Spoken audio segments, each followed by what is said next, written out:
This is Ian from Military Gun. Beautiful. Thanks so much. And you're hitting Australia next month with Touché Amoré. What's on your bucket list for when you guys get here? Well, we did Australia last summer. Well, I guess winter for you. And it was an amazing time. I was told we were the last band to get to hold the koala at the sanctuary or whatever it was. Like they Yeah. said it was literally the last day for doing that. I don't know if that's actually true or not.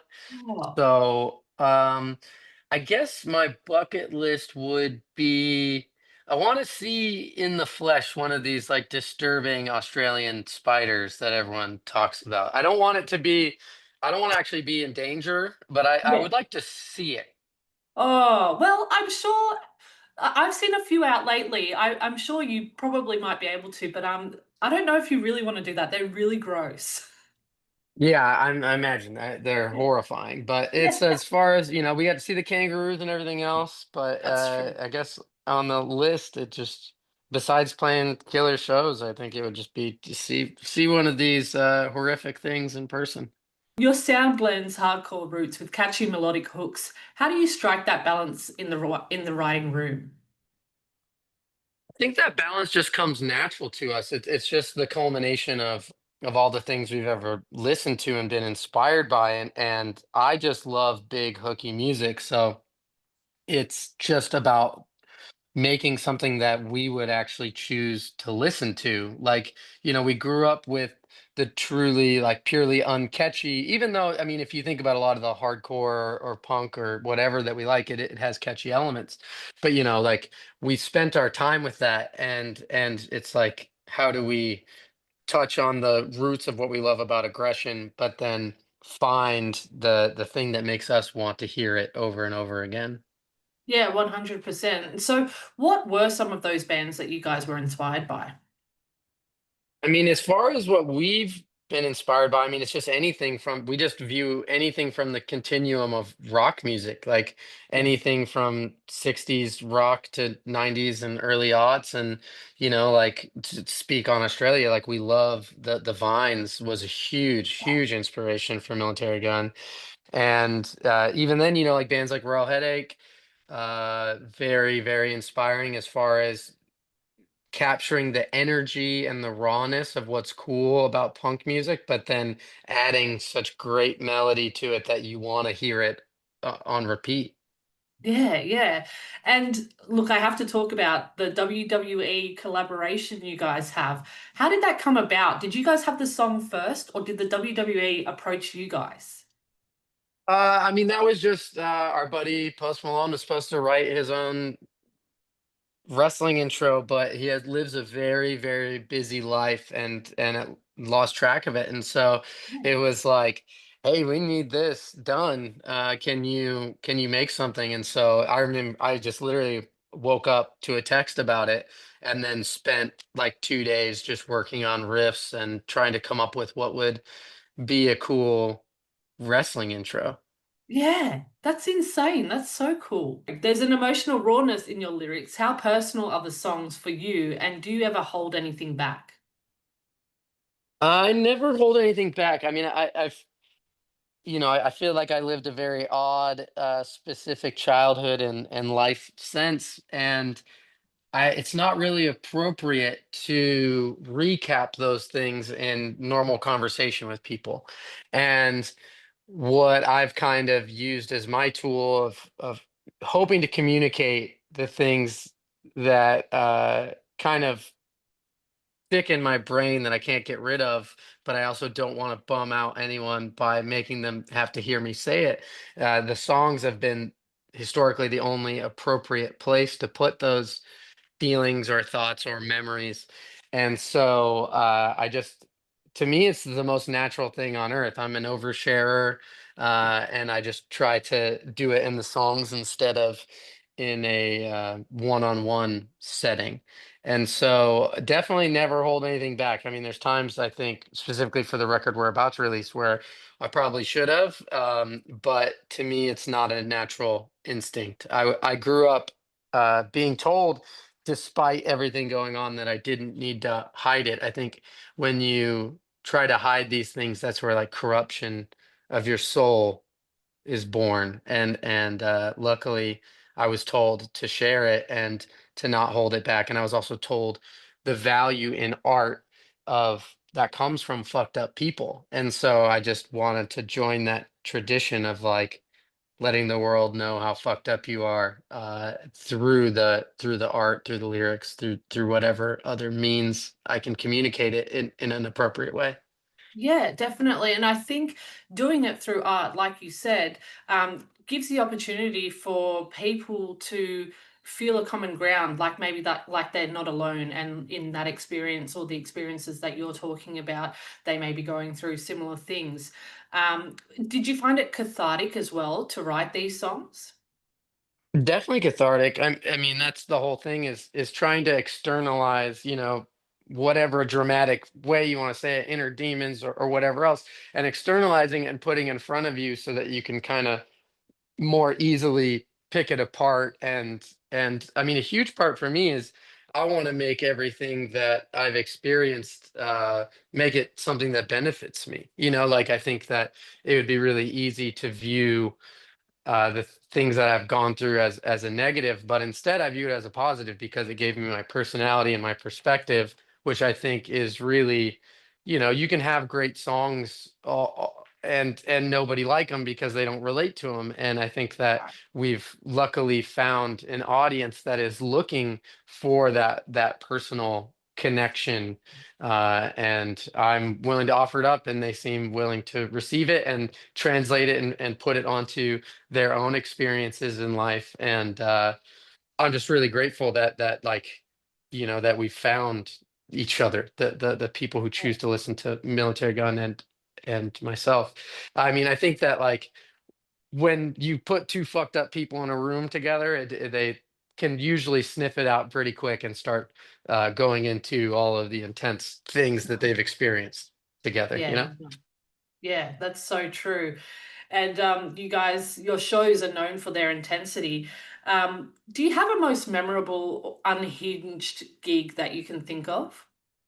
I mean, Sydney, last time we played, it was I think it was the Lansdowne that we Yeah, played, and it was chaos. I mean, we did the song, we were definitely partying quite a bit, but we did this song Do It Faster, I think 4 times at the show.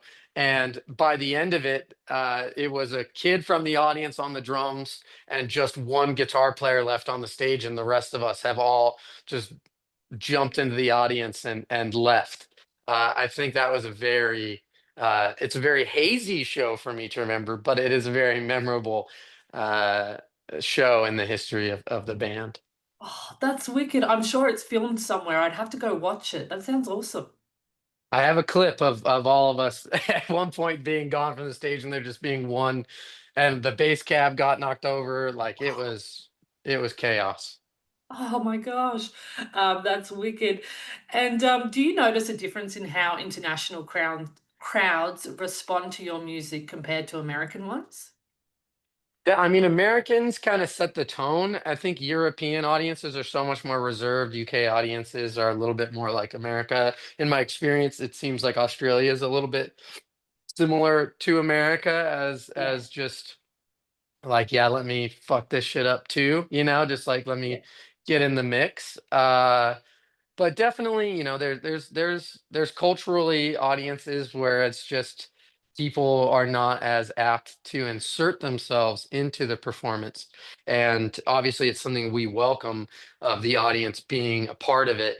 For us, we play the same songs every night. We try to communicate the same things, and it's like the audience is the X factor of whether or not the show is truly great, because it's about the reciprocal energy of like we're trying to put off energy to the audience, and then we also hope to receive audience back in exchange. yeah, definitely. So you can really feel the audience energy from where you are on the stage. That's the hope. I mean, there's Yeah, times where it doesn't work, especially when you're supporting a band or something, when their audience is is either reserved in general or just isn't feeling you, which definitely happens. yeah, But yeah, yeah, that's the hope. yeah. And do you guys still identify as a hardcore band, or do you feel that label limits how people interpret your music? At first, I started calling Military Gun a hardcore band to make people mad because to me it was so clearly not a hardcore Oh. band. Mm. Um, and then the big turnstile boom happened. And then it was like we were suddenly belonged to an identity or a scene of bands that all came from this world, but used the palette to like paint a broader picture. And I definitely find it very limiting. I mean, I think it's also disingenuous to call us a hardcore band. I think that if you listen to it, it's not, we've never had breakdowns. The closest thing to a hardcore song we have is the wrestling intro. Yeah. And it's definitely, a thing that we grapple with in some ways because sonically, I think that there's no one, I don't think anyone on earth really truly thinks we're a hardcore band. So it's this weird back and forth of like just being the world that we all came from and loving that world and we love participating in that world. But I think that, some people are mad about us being called a hardcore band. Some people are turned off by it and won't listen to us to begin with. It's just, it's one of those things where I think it's just largely been a press narrative. It's been something that's been swallowed up by people to talk about in interviews, like this given circumstance. Yes, sorry. I guess from my perspective, I understand what you're saying. I think it's really hard these days to even label, and the point of labels in the music industry, I think, is a bit redundant anyway. But yeah, labeling you guys as one certain genre, even, and as with a lot of bands, labeling them as one certain genre just usually rubs some people the wrong way anyway. So Well, I it's don't, like, people are so big on the whole subgenre conversation, yeah, and it's like to me, we belonged to the tradition of punk, which is like a position of difference. Like I don't yeah, think first wave punk anything sounded the same, and then it moved towards like kind of a gross traditionalism, and we don't belong to that traditional sound, as which is what people consider to be the modern hardcore thing. And probably ever since the 80s, it's been more rooted in tradition than difference.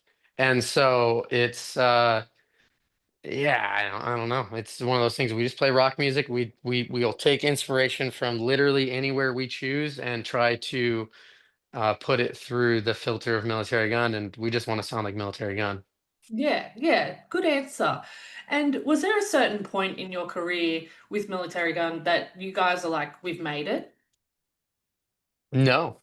No. No, I mean it's we're inside of it and we're constantly on a roller coaster of the next thing. And Yeah, so we're a little cheated in the current moment, because everything is about what is next. It's, like when you're on a tour, the next tour you're going to be on, and that the next record's coming, or you have to write the next record or whatever else. And so I think if we were ever to have the sense of making it or anything else like that, it would be robbing our potential for creativity. I think that that feeling like you've accomplished something is somewhat to the disadvantage of the creativity. Because I think that you should always be operating under the assumption that you haven't done your best yet and that you can do better. And that's certainly the way that I view myself of like, I could write a better song. I need to write a better song, and that's what drives all of the momentum of the band. yeah. That's an interesting perspective. So it's like, yeah, if we just thought we'd made it, then what? Like, then where do we go? It's a constantly evolving thing, it sounds like for you. Well, and you think about all the bands that make worse and worse records as their careers go on, and even referring to it as a career feels like self-serious and kind of puts it in a different light, where it's like this is not a career; it's an artistic pursuit. And even though it is the way that this is my job, essentially. But it's a weird thing to even consider it. Like I don't ever use the word my career Yeah, um, unless I'm prompted to say my career. yeah, yeah. No, that makes sense. That makes sense. It's more of a creative outlet rather than a business, I guess. Yeah. Well, and you have to straddle the line, it is a business, but it is Yeah, also, you can't let the business step on the art of it all. yeah. No, that makes sense.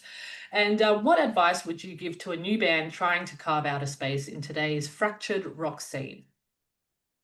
Be yourself. Be as loudly of yourself as you can. Be a caricature of yourself. Amplify the things that you think are special about you and put them to 10. A band that I love so much right now is Shady Nasty from Sydney, and they are so unique. Like, you can't really point to another band that you can go and hear their sound.